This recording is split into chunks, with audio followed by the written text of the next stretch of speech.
বিসমিল্লাহির রহমানির রহিম। সুপ্রিয় সপ্তম শ্রেণীর ছোট্ট শিক্ষার্থী বন্ধুরা, আশা করি তোমরা যে যেখানে আছো আল্লাহর অশেষ রহমতে ভালো আছো। আমিও তোমাদের দোয়া এবং আল্লাহর রহমতে ভালো আছি। তোমরা সুস্থ থাকো, ভালো থাকো, এই প্রত্যাশায় আমি মোহাম্মদ আবুল কালাম আজাদ, সহকারী শিক্ষক, জুরানপুর করিমগঞ্জ উচ্চ বিদ্যালয়। প্রিয় শিক্ষার্থীরা, আজকে প্রথমবারের মতো 2021 শিক্ষাবর্ষে সপ্তম শ্রেণীর শিক্ষার্থীদেরকে জুরানপুর অনলাইন স্কুলে স্বাগত জানাচ্ছি। আজকে আমি তোমাদের ইসলাম ও নৈতিক শিক্ষা বিষয় থেকে একটি ক্লাস নেওয়ার চেষ্টা করব এবং সেই ক্লাসটি বইয়ের একেবারে শুরুতে প্রথম অধ্যায় থেকে প্রথম পাঠটা নিয়ে আলোচনা করব আমি। প্রিয় শিক্ষার্থীরা, এই কঠিন সময়ে তোমরা আমার দৃঢ় বিশ্বাস তোমরা বাড়িতে বসে তোমাদের পড়াশোনা চালিয়ে যাচ্ছ এবং বৎসরের শুরুতে তোমাদের ভর্তির পরপরই তোমাদেরকে একটি শর্ট সিলেবাস দিয়ে দেওয়া হয়েছে। সেই সিলেবাসের আলোকে আমার দৃঢ় বিশ্বাস তোমরা বাড়িতে বসে তোমাদের পড়াশোনা চালিয়ে যাচ্ছ। প্রিয় শিক্ষার্থীরা, তার ধারাবাহিকতায় ওই সিলেবাসটা শেষ করার লক্ষ্যে বা সিলেবাসটা তোমাদেরকে বোঝানোর লক্ষ্যে আজকে এই ক্লাসটি নিয়ে আমি তোমাদের সামনে হাজির হয়েছি। প্রিয় শিক্ষার্থীরা, ইসলাম শিক্ষা বইটা খুললে প্রথম পাঠটাতে লেখা আছে একটা বিষয়, সেটা হচ্ছে আকাইদ। আমরা আজকে জানবো আকাইদ কি, আকাইদ কাকে বলে, আকাইদের বিষয়গুলো কি কি, এই কয়টা পয়েন্টস নিয়ে আজকে আমরা আলোচনা করব। আমি এই শিক্ষক ফলগুলো আজকে একটু লিখে নিচ্ছি যে প্রথমে আমি যেটা আলোচনা করব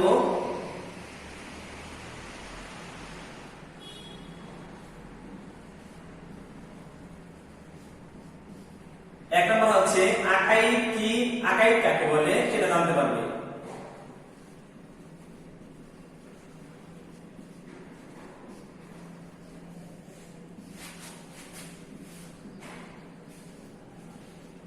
আকাইদ কাকে বলে,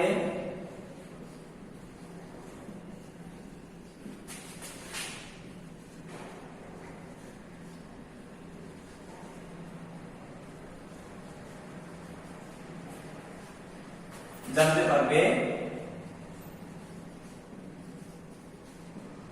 2 নম্বর হচ্ছে আকাইদের বিষয়গুলো সম্পর্কে বিশ্লেষণ করতে পারবে।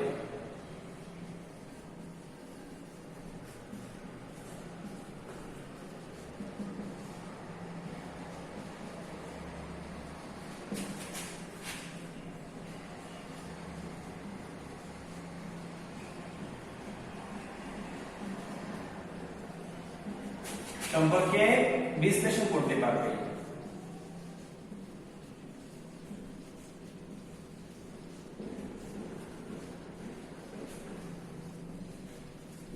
করতে পারবে।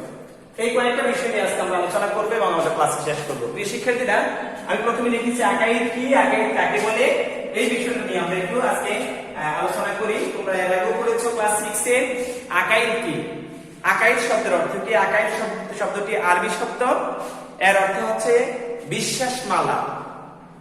তাহলে আকাইদের এক বচন কি? আকাইদের এক বচন হচ্ছে আকীদা। আকীদা শব্দের অর্থ হচ্ছে বিশ্বাস। আকীদা শব্দের অর্থ হচ্ছে বিশ্বাস, আর আকীদার বহুবচন হচ্ছে আকাইদ। আকাইদ শব্দের অর্থ হচ্ছে বিশ্বাসমালা। তাহলে আকাইদ কাকে বলে? ইসলামের মৌলিক বিষয়গুলো মনে প্রাণে বিশ্বাস করাকে আকাইদ বলে। অর্থাৎ আকাইদ তার নাম নয় যেটা আমি মুখে বিশ্বাস করলাম, অন্তরে বিশ্বাস করলাম না, অথবা অন্তরে বিশ্বাস করলাম মুখে বললাম না, এটার নাম আকাইদ নয়। আকাইদের নাম হচ্ছে মুখে বিশ্বাস এবং অন্তরে বিশ্বাস, অন্তরে স্বীকৃতি দেয়া, অন্তরে বিশ্বাস করা, মুখে স্বীকৃতি দেয়া, এটার নাম হচ্ছে কি? আকাইদ। আমি আবার বলছি, ইসলামের মৌলিক বিষয়গুলো মনে প্রাণে বিশ্বাস করাকে আকাইদ বলে। এখন ইসলামের মৌলিক বিষয়গুলো কি কি সেটা আমাদের জানার দরকার আছে। ইসলামের মৌলিক বিষয় কয়টি, আকাইদের সাথে সম্পৃক্ত ইসলামের মৌলিক বিষয় কয়টি সেটা আমরা জানবো। আমরা ইসলামের মৌলিক বিষয় হচ্ছে 7টি।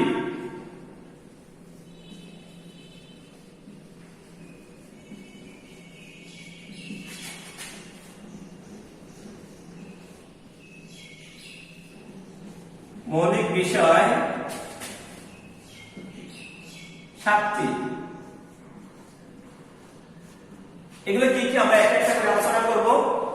এক নম্বরে হচ্ছে আমি তোমাদেরকে যদি একটু ইমানের মুফাসসালটা পড়ে শোনাই তাহলে তোমরা শুনতে পারবে, বুঝতে পারবে যে ইসলামের মৌলিক বিষয়গুলো কি কি।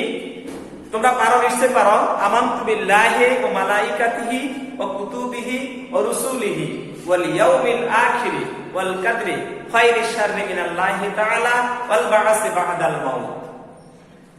এই মুফাসসালের মধ্যে 7টা বিষয় নিহিত আছে। 7টা বিষয় কি কি? আমানতু বিল্লাহি, আল্লাহর প্রতি বিশ্বাস। আমি একটা একটা করে বলবো, একটা একটা করে লিখে দিব। আল্লাহর প্রতি বিশ্বাস,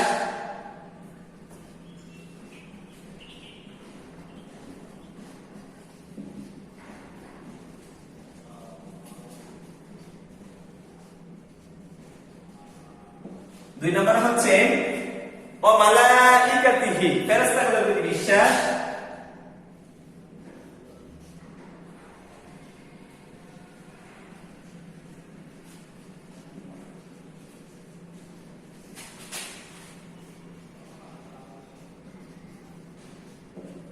তিন নম্বর হচ্ছে ওয়া কুতুবিহি, আসমানী কিতাবের প্রতি বিশ্বাস।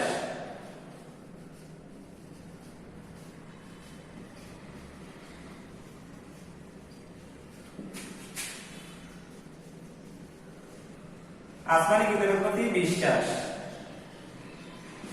4 নম্বর হচ্ছে ওয়া রুসুলিহি, রাসূলগণের প্রতি বিশ্বাস।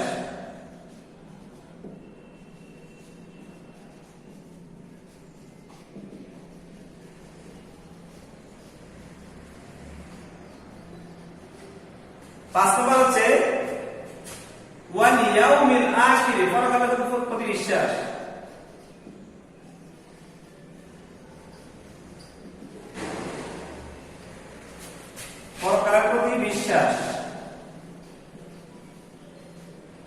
6 নম্বর হচ্ছে ওয়াল কদরি খায়রি শাররি মিনাল্লাহি তাআলা, ভাগ্যের মানবতার প্রতি বিশ্বাস।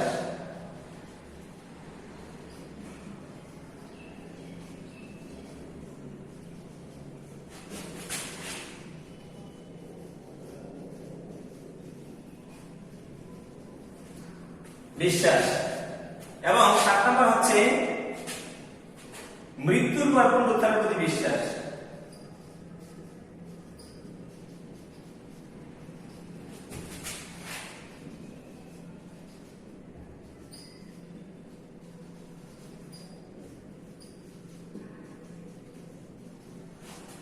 পুনরুত্থানের প্রতি বিশ্বাস। এই হচ্ছে আকাইদের যে ইসলামের যে মৌলিক 7টি বিষয়, 7টি বিষয় হচ্ছে এগুলো। আমরা এই বিষয়গুলোর প্রতি মনে করে বিশ্বাস করতে হবে। বিশ্বাস করার নাম হচ্ছে কি? আকাইদ। তাহলে আমি এই 7টি বিষয়কে আজকে একটা একটা করে সংক্ষেপে আমি আলোচনা করার চেষ্টা করব। প্রথম হচ্ছে আল্লাহর প্রতি বিশ্বাস। আমি যদি মুসলমান হতে হয় তাহলে আমাকে সর্বপ্রথম বিশ্বাস করতে হবে যে পৃথিবীতে একজন সৃষ্টিকর্তা আছেন। এই পৃথিবীটা একজন সৃষ্টিকর্তা সৃষ্টি করেছেন। আমাকে তোমাদেরকে একজন সৃষ্টিকর্তা সৃষ্টি করেছেন। এই বিশ্ব ব্রহ্মাণ্ড, চন্দ্র সূর্য গ্রহ নক্ষত্র, আসমান জমিন গাছপালা যত কিছু আছে সমস্ত কিছু সৃষ্টি করেছেন কে? একজন সৃষ্টিকর্তা। এটা আমাকে আগে বিশ্বাস করতে হবে। এটা হচ্ছে কি? আল্লাহর প্রতি বিশ্বাস স্থাপন করা। যদি আমি বিশ্বাস করতে না পারি, ইমানের প্রথম বিষয় হচ্ছে এই জিনিসটা যে আল্লাহ এক, অদ্বিতীয়, তার কোনো শরীক নেই। এই বিষয়টার প্রতি বিশ্বাস হচ্ছে ইমানের 1 নম্বর বিশ্বাস। আমি যদি সর্বপ্রথম যদি কোনো মুসলমান, কোনো বিধর্মী অথবা কোনো অনইসলামিক লোক ইসলাম ধর্ম গ্রহণ করতে চায় তাহলে তাকে অবশ্যই বলতে হবে লা ইলাহা ইল্লাল্লাহ। এই কথাটার প্রতি আগে ঈমান আনতে হবে। ঈমান আনার পরে তাকে সর্বপ্রথম ইসলামে দীক্ষিত হলো, ইসলাম ধর্মে সে কি প্রবেশ করলো। তারপর হচ্ছে ফেরেশতাগণের প্রতি বিশ্বাস। আল্লাহ রাব্বুল আলামিন পৃথিবীতে সর্বপ্রথম ফেরেশতাদেরকে যখন সৃষ্টি করা হয়েছে তার গুণকীর্তন বর্ণনা করার জন্য এই ফেরেশতাদের প্রতি বিশ্বাস স্থাপন করতে হবে। অসংখ্য অসংখ্য ফেরেশতা দুনিয়াতে পাঠিয়েছেন আল্লাহ পাক রব্বুল আলামিন। তার পরক্ষণে ফেরেশতাগণকে সৃষ্টি করার পরে মানুষ সৃষ্টির পরিকল্পনা আল্লাহ পাক রব্বুল আলামিন যখন করলেন তখন ফেরেশতারা তার এই পরিকল্পনার মধ্যে তারা ভেটু দিল। তারা বলল, হে সৃষ্টিকর্তা, হে রব্বুল আলামিন, আমরাই কি আপনার গুণ কীর্তন করার জন্য যথেষ্ট নয়? আল্লাহ পাক রব্বুল আলামিন বলেছিলেন যে আমি যা জানি তোমরা তা জানো না, আমি যা বুঝি তোমরা তা বুঝো না। ফেরেশতারা আবারও বলেছিল, মানুষদেরকে পৃথিবীতে পাঠালে তারা মারামারি, কাটাকাটি, বিভিন্ন অনৈসলামিক কাজে লিপ্ত হয়ে পড়বে, তারা সমাজে শৃঙ্খলা থাকবে না, মানুষে মারামারি কাটাকাটি হবে, রক্তপাত হবে, আপনি কেন তাদেরকে সৃষ্টি করবেন? তখন আবার আল্লাহ বলেছিলেন যে আমি যা জানি তোমরা তা জানো না, আমি যা বুঝি তোমরা তা বোঝো না। তখন রব্বুল আলামিন এই পৃথিবীতে মানুষ সৃষ্টি করেছিলেন। তারপরে দেখা, আমি সেই লম্বা ইতিহাসটা আমার কোনো প্রয়োজন নেই। 3 নম্বরে দেখা হচ্ছে আসমানি কিতাবের প্রতি বিশ্বাস। আল্লাহ পাক রব্বুল আলামিন এই মানুষের হেদায়েতের জন্য, মানব জাতির হেদায়েতের জন্য যুগে যুগে অনেক নবী রাসূল পাঠিয়েছেন এবং তাদের মাধ্যমে পৃথিবীতে কিছু বিধিবিধান পাঠিয়েছেন, সংবিধান পাঠিয়েছেন। আর এই সংবিধানগুলো হচ্ছে আসমানি কিতাব। আমাদের আসমানি কিতাব হচ্ছে মহাগ্রন্থ কালামে পাক। এই মহাগ্রন্থ কালামে পাক আমাদের সর্বকালের সর্বশ্রেষ্ঠ নবী হযরত মুহাম্মদ সাল্লাল্লাহু আলাইহি সাল্লামের উপর নাযিল করেছেন জিবরাইল আলাইহিস সালামের মাধ্যমে। তাহলে এই আসমানি কিতাবের উপর বিশ্বাস স্থাপন করতে হবে, কেননা আসমানি কিতাব মানুষকে পরিশুদ্ধ করতে পারে। আসমানি কিতাব পড়লে পরে মানুষ পরিশুদ্ধ হতে পারে। আসমানি কিতাবের যে বিধিবিধান আছে, সেই বিধিবিধানগুলো আল্লাহরই বিধিবিধান, সরাসরি আল্লাহর বিধিবিধানগুলো মানুষের কাছে প্রচার করার জন্য নবী রাসূলদের মাধ্যমে আসমানি কিতাবগুলো পৃথিবীতে পাঠিয়েছেন। 4 নম্বর হচ্ছে রাসূলদের উপর বিশ্বাস স্থাপন করা। পৃথিবীতে রাসূল আছেন, রাসূলরা ছিলেন, যুগে যুগে রাসূলরা আসছিলেন, মানবজাতির হেদায়েতের বাণী নিয়ে আসছেন, মানুষকে হেদায়েতের বাণী শুনিয়েছেন, ইসলামের প্রচার প্রসার ঘটিয়েছেন। এক যুগ থেকে আরেক যুগ, এক অঞ্চল থেকে আরেক অঞ্চল, এক দেশ থেকে আরেক দেশে ইসলামের প্রসার ঘটিয়েছেন রাসূলরা। এটা আমাদেরকে বিশ্বাস স্থাপন করতে হবে। মতান্তরে যে 1,24,000, আবার মতান্তরে 2,24,000 নবী রাসূল পৃথিবীতে প্রেরণ করেছেন আল্লাহ পাক রব্বুল আলামিন। তাদেরকে প্রেরণ করেছেন একমাত্র একটাই উদ্দেশ্য, যে মানবজাতিকে হেদায়েতের বাণী শোনাবে, মানবজাতিকে হেদায়েতের পথ দেখাবে। 5 নম্বর, পরকালের উপর বিশ্বাস স্থাপন করতে হবে। আমরা এই পৃথিবীতে আসছি, শুধু আসেই নয়, আমাদের এই পৃথিবীটার মধ্যে আসার পরে যাওয়া লাগবে এবং নিয়ম মাফিক কি আল্লাহ পাক রব্বুল আলামিন পৃথিবীর মধ্যে কোনো মানুষের নিয়মে তাকে পৃথিবীতে পাঠাবেন না, পৃথিবী থেকে নিয়ে যাবেন না। আল্লাহ পাক রব্বুল আলামিন নিয়ম নির্ধারণ করে রেখেছেন যে আমি কখন পৃথিবীতে আসছি, আবার কখন পৃথিবী থেকে চলে যাব, এটা আল্লাহ পাক রব্বুল আলামিন নির্ধারণ করে রেখেছেন। আল্লাহ পাক রব্বুল আলামিন যখন নির্দেশ দিবেন, যখন হুকুম করবেন, মালাকুল মাউত এসে আমাকে নিয়ে যাবেন। ঠিক প্রত্যেকটা প্রাণীকে এই পৃথিবী থেকে চলে যেতে হবে একমাত্র আল্লাহ পাক রব্বুল আলামিনের নিয়ম মেনে, নিয়ম মাফিক। তো সেই মৃত্যুর পরে আমাদের একটা জগতে যেতে হবে, সেই জগৎটার নাম হচ্ছে পরকাল বা পরজগৎ, যেটাকে আমরা আখিরাত বলে থাকি। সে আখিরাতে যেতে হবে। আখিরাতে অনেকগুলো স্তর আছে, সেই স্তরগুলো নিয়ে আমি আরেকদিন আলোচনা করবো তোমাদের সাথে। আজকে এটুকুই জানো। 6 নম্বর হচ্ছে ভাগ্যের ভালো মন্দের প্রতি বিশ্বাস। আল্লাহর পক্ষ থেকে যে ভাগ্যের ভালো মন্দের যে দিক নির্দেশনা আসে, সেটা আমাদেরকে মেনে নিতে হবে। আজকে আমি কোনো কারণে কষ্ট পেলাম, সেটা আমাকে মেনে নিতে হবে। আগামী দিন কোনো সুসংবাদ পেলাম, সেটাও আমাকে সাদরে গ্রহণ করে নিতে হবে।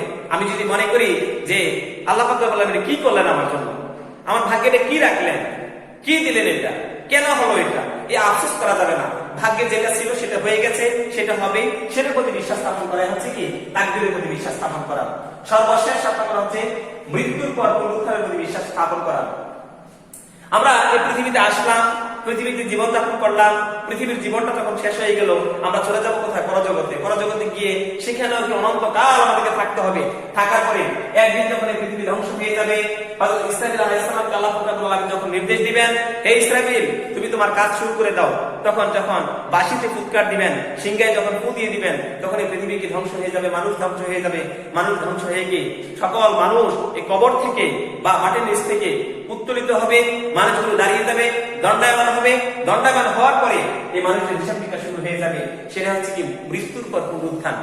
মৃত্যুর পর আমাদেরকে আবার উঠতে হবে, উঠে দাঁড়াতে হবে, প্রভুর মুখোমুখি হতে হবে, প্রভুর কাছে আমাদেরকে বিচারের কাঠগড়ায় দাঁড়াতে হবে।